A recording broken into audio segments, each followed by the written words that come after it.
दिग्गज हॉलीवुड अभिनेत्री Meryl Streep Bharat में इस वक्त खूब चर्चा में है। क्यों? इस सवाल को कुरेदने के बजाय हम आपके लिए लेकर आए हैं इस महान अभिनेत्री के जीवन से जुड़ी वो तमाम बातें जो किसी भी व्यक्ति के लिए एक इंस्पिरेशन जरूर हो सकती हैं। आपके लिए तमाम जानकारी समेटी हमारे साथी मुबारक ने। तो आइए शुरू करते हैं।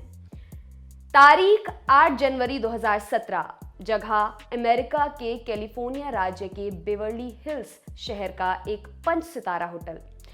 74वां गोल्डन ग्लोब अवार्ड्स फंक्शन चल रहा है। एक एक्ट्रेस को लाइफ टाइम अचीवमेंट अवार्ड दिया जा रहा है उनके लगभग 5 दशक के कैनवस पर फैले बेमिसाल एक्टिंग करियर के लिए, जो दर्शकों की खुशकिस्मती से अभी भी चल ही रहा है। वो स्टेज पर आती हैं, अवार्ड रिसीव करने के बाद लगभग 6 मिनट की एक स्पीच देती हैं।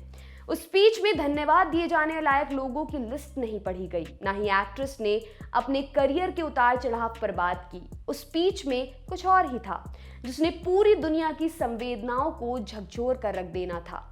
स्पष्टवादिता की ऐसी मिसाल बनना था जो आने वाली कई पीढ़ियों के लिए प्रेरणा बनती।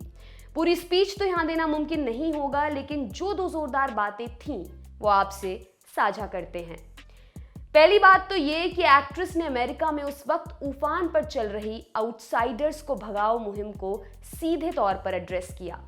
हॉलीवुड में काम करने वाले अपने सहकर्मियों का नाम लेकर बताया कि कौन सा आर्टिस्ट कहां से आया है और हॉलीवुड को कितना रिच कर रहा है। बताया कि कैसे ब्रुकलिन की सारा पॉल्सन, ओहायो की सारा जेसिका पार्कर, इटली की एमी एडम्स, जेरूसलम की नैटली पोर्टमैन, यूथोपिया की रूथ नेगा, कैनेडियन रायन गोसलिंग और केन्या में पैदा होकर लंदन में पले बड़े भारतीय मूल के देव पटेल मिलकर हॉलीवुड को खूबसूरत बनाते हैं।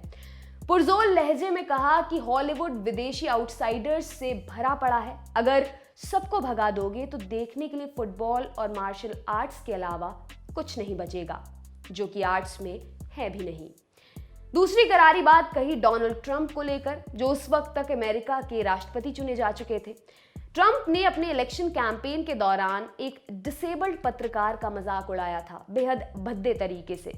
उस एक्ट्रेस ने वहां मौजूद तमाम सेलिब्रिटीज को वाकया याद दिलाया जो कहा वो शब्दशः आपको सुनाते हैं। इस साल एक और परफॉर्मेंस थी जिसने मुझे स्तब्ध करके रख दिया। नहीं, ये कोई अच्छी परफॉर्मेंस नहीं थी, बल्कि उसमें कुछ भी अच्छा नहीं था।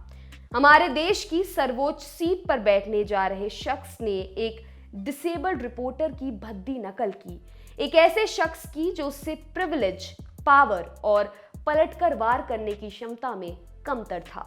वो देखकर मेरा दिल टूट गया। वो कोई फिल्म नहीं थी, वो असल में हुआ था। जब ऐसा व्यवहार किसी पावरफुल शख्स द्वारा किया जाता है तो ये सबकी जिंदगी पर असर डालता है।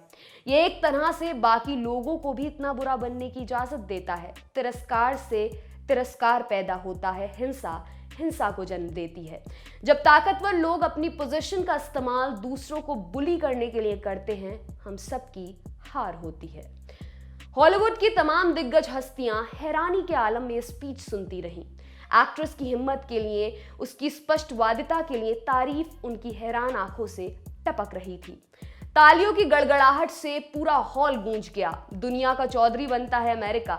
उस अमेरिका की सर्वोच्च हस्ती को आईना दिखाने का हौसला रखने वाली वो बेबाक एक्ट्रेस थी मेरिल स्ट्रीप।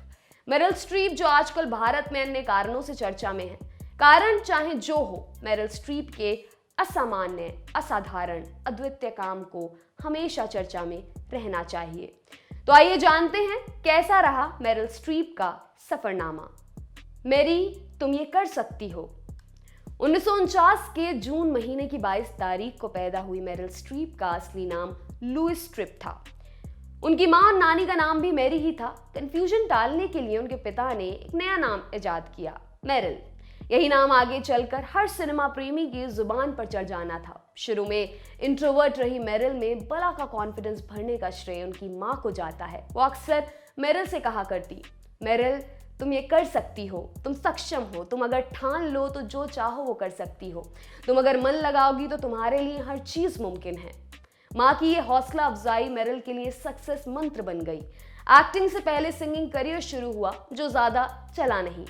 12 साल की उम्र में एक स्कूल फंक्शन में गाने के लिए चयन हुआ। तारीफें हुई तो लगा इसी को करियर बनाते हैं। एस्टेल लाइबलिंग नामक एक मशहूर कोच से 4 साल तक ओपेरा सिंगिंग सीखी, पर मजा नहीं आया। बकौल मेरिल वो कुछ ऐसा गा रही थी जो ना तो समझ आता था न फील होता था।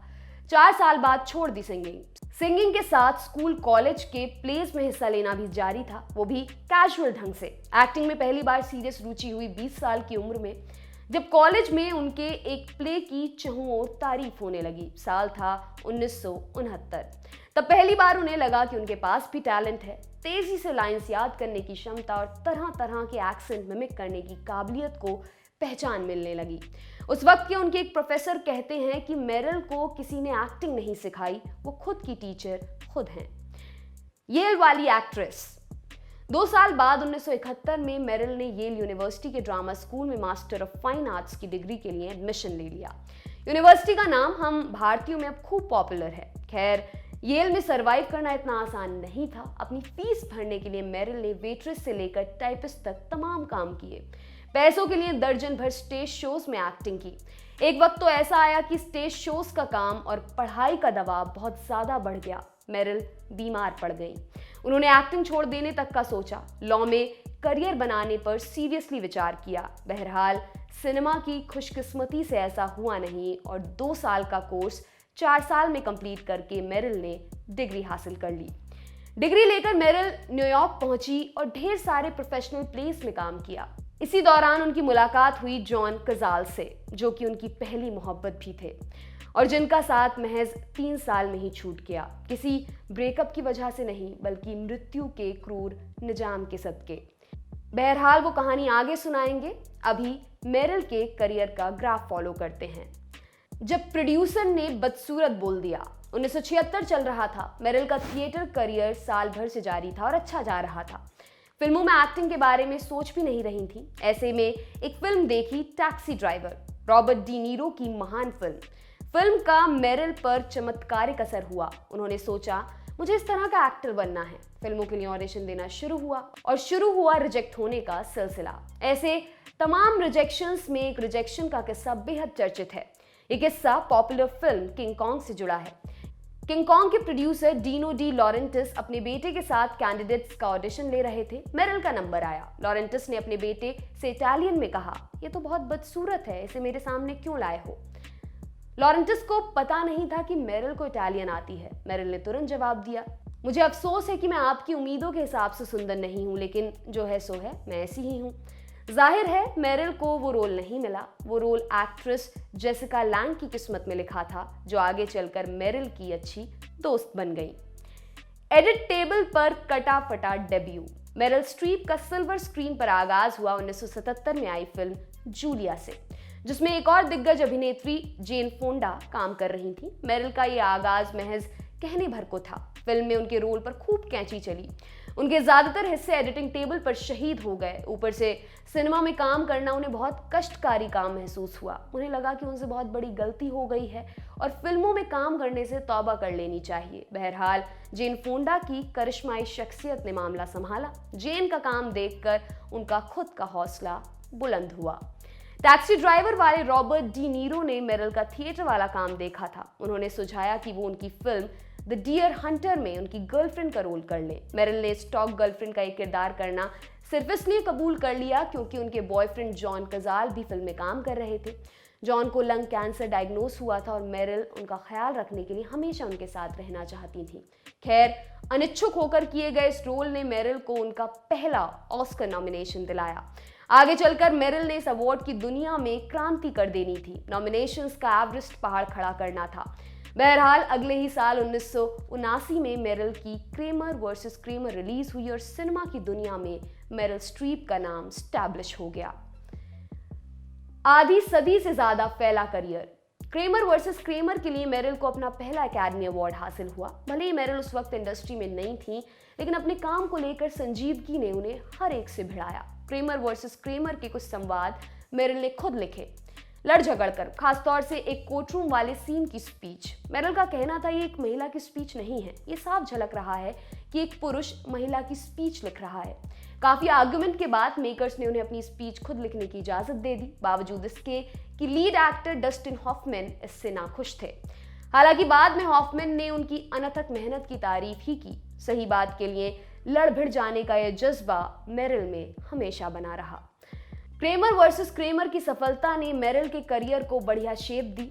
उनका ग्राफ ऊपर ही चढ़ता रहा। इसके बाद न जाने कितनी बेहतरीन फिल्में, प्लेज और टीवी शोज दर्शकों तक पहुंचे। Out of Africa, Julian Julia, into the woods, death becomes her, the devil wears Prada, the post, doubt, mamma mia, suffragette, the hours, silkwood, she devil, adaptation, the bridges of Madison county, heartburn जैसी एक से बढ़कर एक शानदार फिल्में। Cinema industry के living legends में शुमार हो गया मेरिल स्ट्रीप का नाम। तमाम फिल्मों पर बात करने लगे तो कई एपिसोड लिखने पड़ेंगे। इस एवरेस्ट पर चढ़ना फिलहाल मुलतवी ही करते हैं। प्यार, शादी, फैमिली लाइफ वगैरह वगैरह। मेरिल स्ट्रीप अपने थिएटर के दिनों के साथ ही जॉन कज़ाल से बेहद प्यार किया करती थी। जॉन कज़ाल नाम शायद आपके दिमाग में घंटी ना बजाए। एक और तरीका आजमाते हैं। अगर आप सच्चे सिनेमा प्रेमी हैं तो आपने फ्रांसिस फोर्ड कोप्पोला की जगत प्रसिद्ध फिल्म गॉडफादर जरूर देखी होगी। उसमें जिस एक्टर ने डॉन वीटो कार्लियोन के मंझले बेटे और माइकल कार्लियोन के बड़े भाई फ्रीडो कार्लियोन का रोल किया था, वही थे जॉन कज़ाल। महज 5 फिल्मों का करियर रहा उनका। जॉन और मेरिल थिएटर के दिनों के साथी थे। एक साथ कई प्लेस में काम भी किया। जब जॉन से मेरिल की मुलाकात हुई, जॉन गॉडफादर सीरीज की 2 फिल्में कर चुके थे और जाना माना नाम थे। मेरिल की अभी शुरुआत ही थी। दोनों के रिश्ते को अभी 1 साल ही हुआ था कि बुरी खबर आई। जॉन को टर्मिनल लंग कैंसर हुआ था। मेरिल और भी शिद्दत से उन्हें चाहने लगी, उनके साथ हर वक्त रहती। इसी वजह से उन्होंने द डियर हंटर का नापसंदीदा रोल भी किया। जॉन ज्यादा दिन नहीं जी सके। 12 मार्च 1978 को उनकी डेथ हो गई। जॉन की डेथ ने मेरिल को तोड़ कर रख दिया। वो न्यूयॉर्क छोड़कर कनाडा चली गई। कुछ अरसे बाद लौटी तो पता चला मकान मालिक ने अपार्टमेंट खाली करने का नोटिस जारी कर दिया था। सामान पैक करने में मदद करने मेरिल का भाई हैरी आया और साथ लाया अपने एक दोस्त को, डॉन गमर नाम का उभरता मूर्तिकार।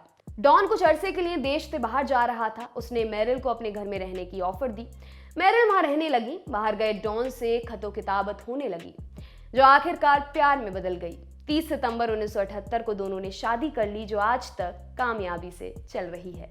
दोनों के 4 बच्चे हैं, एक लड़का और 3 लड़कियां, हेनरी, मामी, लुइजा और ग्रेस।